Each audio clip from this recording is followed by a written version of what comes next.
Hey guys, it's Kayla from Kayla's 5 Things here. This is my second official YouTube video since I restarted in 2018, and I'm not really sure what I'm going to do with these YouTube videos yet. So if you have any ideas, please comment and let me know, because I don't know what's interesting about my life. But you know, I'm going to try to make it work. I wanted to do a video about my newest venture for 2018, which is full-time blogging and freelancing. I did it kind of as a side hustle in 2017 and 2016, I think. Yeah. So then now I kind of got, forced, pushed, accidentally leaped into it, and I've been doing that since January 1st. So I'm just setting the bar right now pretty low that it's nothing fancy. I'm not making a ton of money. I'll tell you more about that later, but it's just what I'm trying to do, and I thought it would be interesting to share it just because a lot of people have no idea what this sort of industry entails, and a lot of people are interested in doing it themselves, so I kind of wanted to set an honest journey as I try to do that. Anyway, so I wanted to tell you guys kind of about, what I've been doing, my approach to it this month, how I've been scheduling and kind of finding a routine for myself, and figuring out what I can do to help make myself as successful as possible so that I don't have to go back to the real job and I don't have to kind of give up on my dreams yet.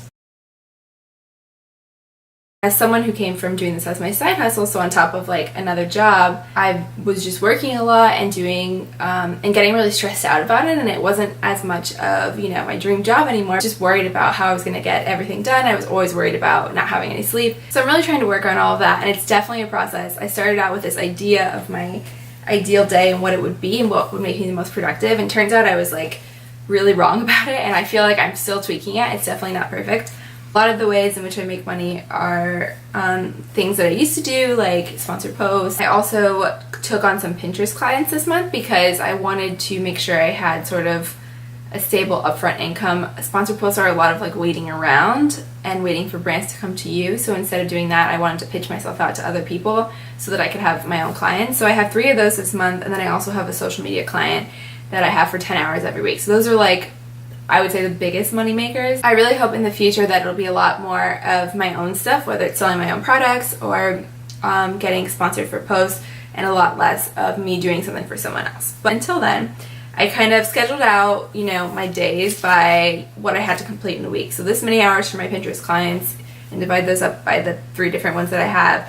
This many hours I have 2 hours a day for my social media client. I do it at a set time every day. So I had that, and I just penciled that in, and then I kind of worked around that to see what else I would want to put in there. I guess I'll go through what I thought I was going to do first.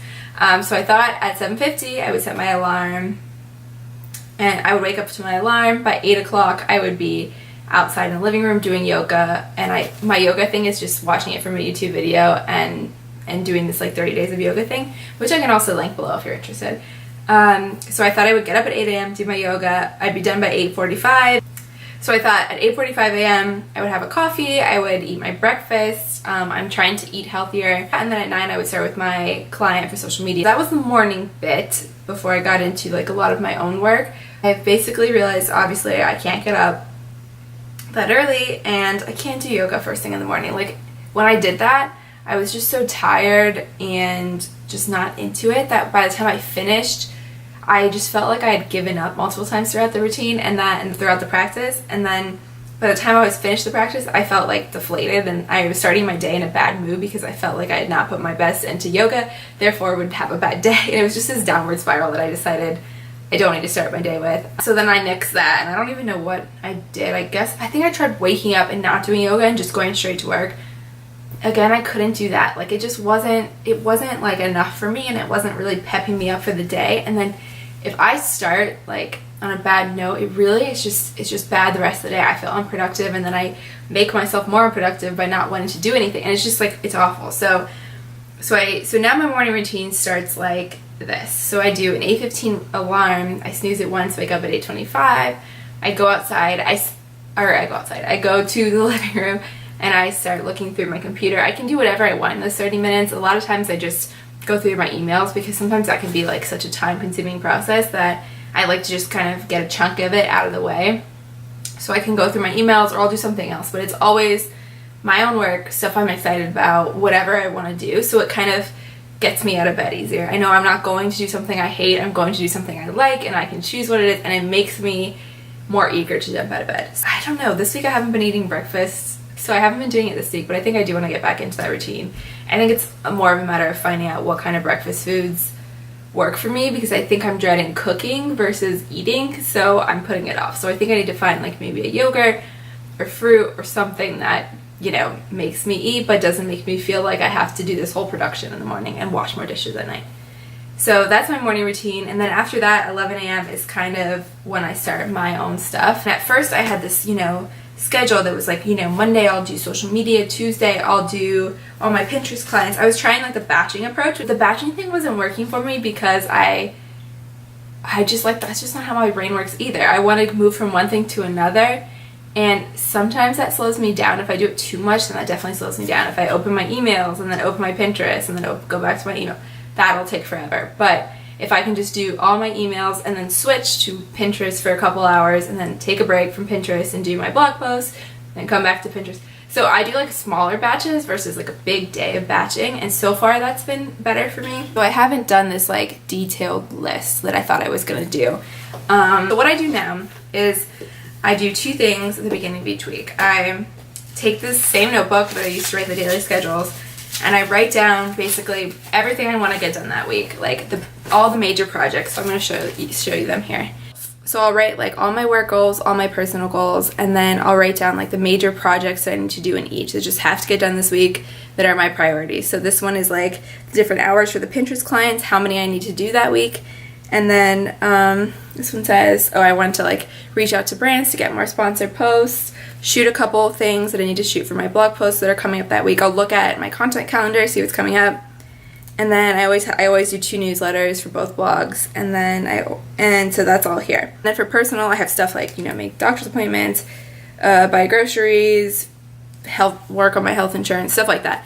So those are the main things I need to get done this week. So I'll write those down, and then I will kind of take a look at both that, my content calendar, and my planner. So I would do like, you know, 2 hours this day, 2 hours this day, whatever. And I would, until I got to 8 hours. And I would even, you know, write the client's name that I would be working for, know exactly which client I'm going to work on that day, so I can spread them out and make it better for them and for my time. I'll put like when I should shoot and when I should post. I have been doing like the kind of batching where I do all my shoots in one day, I try to do all my shoots in one day, and then I try to edit all in one day, and I try to rate the post all in one day. And then usually that's 3 a week, 2 for Kayla's 5 Things, 1 for the Internet's Maid of Honor, my wedding blog. And so I kind of batch that way, and so far that's helped. Sometimes I skip one of the things that I was supposed to do because I'm tired of writing or tired of taking photos. But I think that seems to be the way to go. And then I'll also schedule out my personal things, and I'll highlight them in yellow so I know that like when I'm going through my day, that's not something I have to do in the morning, but maybe that's something I come back to at night. So that's how I schedule my day. So it's more like after 11 a.m., it's just kind of like a free-for-all. So I'll go off my to-do list and I'll say, okay, today I have scheduled to do the shoots. So when do I want to do the shoots today? When do I need to take a break, etc. And I'll usually like start with working on one of the things on my list. So I'll start with one shoot, and then I'll be like, okay, I don't feel like doing it anymore. I'm going to take a break. But instead of just going to the TV and watching TV, I'll go outside and ride my bike, or I'll watch TV while I pin for my social for the rest of the week or whatever. I'll still crossing things off my list, but it's giving my mind kind of a break throughout the day, and it keeps me like from sitting in that same chair all day long, which I really appreciate.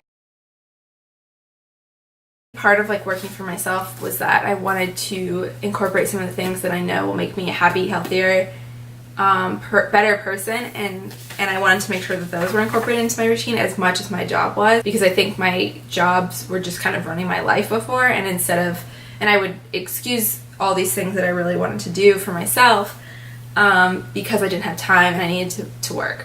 So instead of doing that, I'm incorporating this stuff, making it things I have to do just like any other thing that I have to do for my job. 2 things that are about working out, 2 things that are about Catholicism and growing my faith, and 1 thing that's kind of just about like journaling my life, like almost like mental health. just kind of writing things down is just really therapeutic for me. I have these journals, which I don't know how I'm going to show you because that's what's propping up this camera. Let me see if I can get it out without messing this up. Hold on. So this is it. I just got it from under there. Are these journals? I showed them on my Christmas gift list, what I got for Christmas. But it's basically a rifle paper code. They're 5 years worth of journals. They are beautiful. They have a little daily entry that you can write. You write the date, and then you just write a little entry. So I write basically what I did that day or anything I really want to write about. Really, I just like let it out.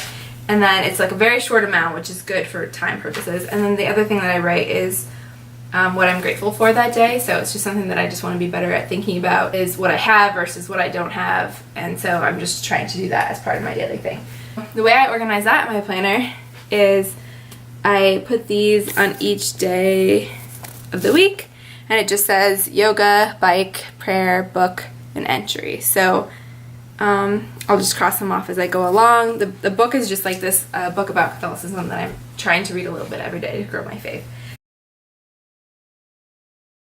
So it's a lot in a day, and it does end up getting to be too much, and I think one of the things that I need to practice more is like forgiving myself when things don't work out perfectly, because it's pretty rare that I get a day where I get everything done and where I do all 5 things on my list and everything's perfect. Usually there's like a couple things that I push. I think I really need to finesse like the end of the day stuff, because it's hard for me to remember some of these things because they don't come at a certain time, and this sounds bad, but like remembering to pray or remembering to write in the journal, because it's like supposed to be right before I go to bed, but then sometimes I'll just watch TV and pass out or whatever. So I don't know if I need to make a designated time for those things so I make sure that those get done, since they are such a priority to me. But I think that's something to work on in this next week and going forward until I figure it out. But for now, I really think I've made big headway in my schedule and what works for me. The other thing I think I've learned this month is that I get really stressed about making enough money. I like a lot of pressure to make it work. And the beginning of the month, I got like 3 clients in a week, and then I had all these things happening for me, and it was going so well. And so I was really pumped, and I was like, if this momentum keeps up, I'll be set. And then that momentum kind of, died out through the month, and I felt like I was trying as hard, but not getting as much success, and not getting as many people like interested in working with me. So I think that's really stressful, and I know that's part of the deal, but I'm not as excited about it as I am stressed. So that kind of makes it this scary moment for me. A lot of nights where I just sit there being like, is this gonna work? Can I make it happen? Or should I just give up? Also still getting used to it. I always have problems explaining this as my career, saying it confidently, this is what I do, this is, a valid job, which I think a lot of people don't understand. I find myself defaulting to like the social media aspect when I really do want to be a full-time blogger and, website owner instead of a social media manager. So I think I have to get more confident in telling myself, this is what I want to do. If this is what I want to do, then I need to act like it's what I want to do. It's easier when I know that I have like the money for that following month. So like this month, I'm like, okay, I'm basically making like $200 less than I made last month when I had a real job. So that's not bad, right? It's my first month out. It obviously includes a lot of social media clients. My blog is not the full thing. I would say it's like a third of the thing that I'm making money now. So that's not ideal, but it's still bringing in money, and I still have money to support the rest of it, which is all that matters really. When I had that January set, I felt like, okay, I can tell people I'm a blogger. I can tell people I'm a freelancer. That's cool. Like, it's legitimate. But now that I'm like going into February, not sure exactly how much I'm going to make next month, like I think I'm like halfway to my goal of what I know I'm going to make in February. I'm like halfway there, which is terrifying. But that's just like BS. Like, I'm still it. It doesn't matter if I don't make a ton of money or not. Like, this is what I want to do. This is what I'm doing. And I am making income from it. It is my job. That's all. So I have to like get used to that and get that in my head. I don't know if any of you guys struggle with this. Please comment below if you do. I'm pretty sure it's like a normal thing, but it feels weird and it feels stressful. At this moment, like, I think I've been focusing on kind of the big dream goals and the things I want to accomplish, but those things take so much time to make the money that I need to make in order to put a down payment on a home, buy cars, etc., So I think I'm trying to just focus on what can make me money, but also is still going in the direction that I want to be going, because I don't want to veer off of it too much. So I need to focus on those things, make sure I have those things set, and then when those things are set, maybe some of them a little bit more automatic and a little bit more passive than I'm currently doing and having to be so involved with everything. Once I get those set on that track, then I can kind of work on those bigger goals with that extra time, but still have the stability of the income coming in and feel better about all of that. So that's what I'm going to try to work on in February. I also love to like confidently say that this is my job and I'm fine with it, and say it like I mean it. And so I'm working on that too. Those are my goals for next month, and this has been kind of like my recap of this month. I hope you guys like it. I hope it's interesting and helpful. If there's anything you want to see next month that's a little bit more direct or in the weeds, or if I'm just blabbing too much, you can tell me that too. But just let me know in the comments, because I'd love any sort of direction and help. Thanks for watching. If you like it, give it a thumbs up below, and I'll catch you next month. Bye. Oh my god. Yo. Excuse me. That's not glamorous. Now you gotta pay them bills, so what you gonna do? I guess I do need more sleep.